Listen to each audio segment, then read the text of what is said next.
Is now with reaction to the attacks in New York, New Jersey, and Minnesota, and that DHS-IG report is Senator Richard Burr, chairman of the Senate Select Committee on Intelligence. Good evening, Senator. Brett, good to be with you. Since we're coming off James's report there, I guess I'll start there. It seems mind-boggling that that is, in fact, happening, that this is not a political report. This is the DHS Inspector General saying that these people were slated for deportation and ended up getting citizenship. And Brett, it says why many members of Congress have said, let's put a pause on this. Let's figure out a system that we can feel confident really recognizes who we're allowing in, and that the person they claim they are, they actually are. For an average person going through citizenship, they go to their state capital and get fingerprinted every year.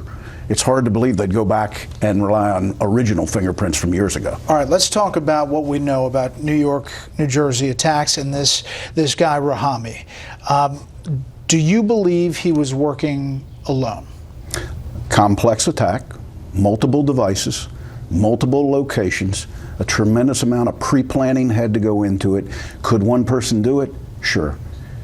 In all likelihood, in New York City, could you park? Could you pull a duffel bag down 23rd and 27th? Probably unlikely, but right now the evidence leads towards one individual.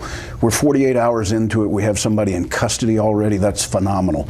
We've got devices that are intact. Let the forensics happen. I will assure you, if there are more individuals, we'll find evidence that leads us that way.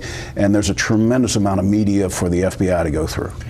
What about this lone wolf versus organized or inspired? I mean, we paint with these different words, but I mean, it is all terrorism. It is terrorism. America was attacked multiple times. We were attacked in Minnesota, we were attacked in New Jersey, we were attacked in New York.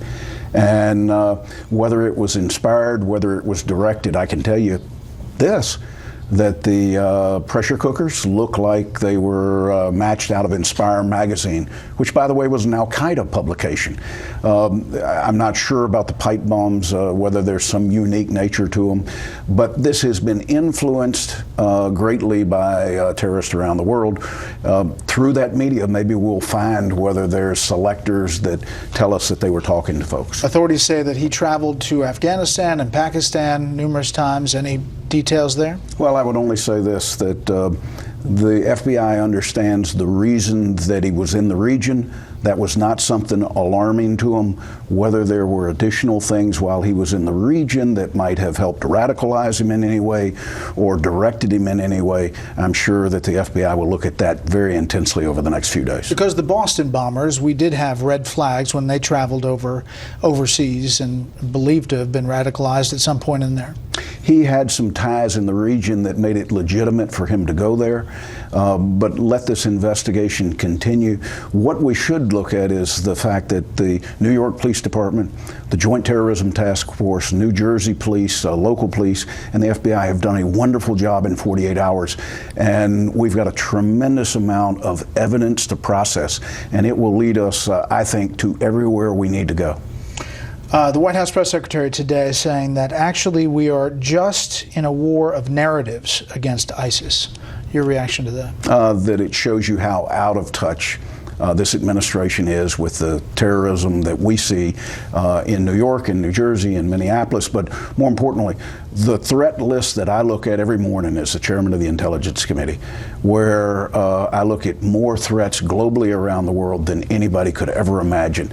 So to say this is a surprise, no, it's not. I've been on your show and said it's a matter of time. If it's not here, it's Europe. If it's not Europe, it's Asia.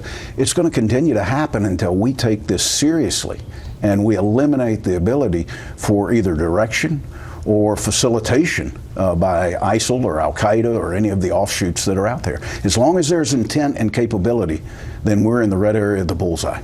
What keeps you up at night? From everything that we know, what keeps me up is what I don't know.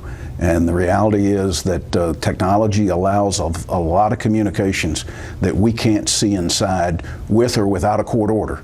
And it's that communication, some of it we may find in the media of Raham, but we'll have to wait to see.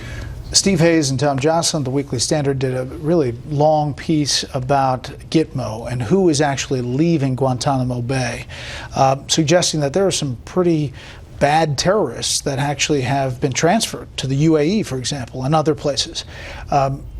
Are you concerned about that closing, that it seems like the administration wants and the president wants that to happen? Absolutely. We had no Boy Scouts at Gitmo. Don't misunderstand. It was the level of threat that they presented. And what we're down to is we're down to hardcore people, individuals that really, I question whether they can be rehabilitated. And if given the avenue to get to a country where they can marry back up with a mission, they will do that. We've seen it happen, and we will continue to see it happen with the hardest core that we let go. I'd be remiss if I didn't ask you about your re-election effort. North Carolina, it seems like an interesting state this year. It's a battleground state. It may be the electoral state that decides the next president of the United States. I'd love to be running unopposed. I'm not, but I'm confident that if people judge me on my record, that not only will I be back, I'll be back and have an administration that has a different way forward as it relates to terrorism. Senator Burr, as always, thank you. Thank you, Brett.